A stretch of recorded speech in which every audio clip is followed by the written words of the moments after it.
প্রত্যেক মানুষের একটা নিজস্ব স্বপ্নের দুনিয়া থাকা উচিত। এমন একটি জগৎ যেখানে সে তার নিজস্ব চিন্তা, অনুভূতি এবং সৃজনশীলতাকে স্বাধীনভাবে প্রকাশ করতে পারবে।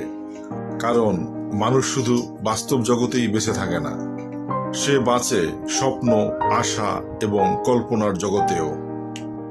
বিশ্বকবি রবীন্দ্রনাথ ঠাকুর বলেছিলেন, তুমি শুধু একবার বিশ্বাস করো তুমি পারবে, তাহলেই তুমি অর্ধেক পথ এগিয়ে যাবে। স্বপ্নের দুনিয়া গড়ার প্রথম শর্তই হলো নিজের উপর বিশ্বাস রাখা। মানুষের জীবনে সবচেয়ে বড় শক্তি হলো তার কল্পনা। জগৎ বিখ্যাত বিজ্ঞানী স্যার আলবার্ট আইনস্টাইন বলেছিলেন, কল্পনার শক্তি হচ্ছে জ্ঞানের শক্তির চেয়েও বড়।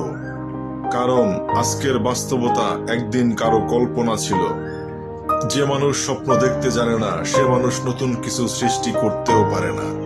ওয়াল্ট ডিজনি বলেছিলেন, যদি তুমি স্বপ্ন দেখতে পারো তবে তা তুমি বাস্তবও করতে পারো।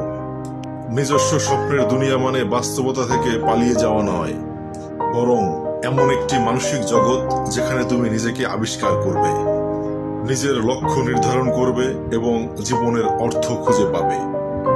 এপিজে আবুল কালাম বলেছিলেন, স্বপ্ন সেটা নয় যেটা তুমি ঘুমিয়ে দেখো, স্বপ্ন সেটা যেটা তোমাকে ঘুমোতে দেয় না।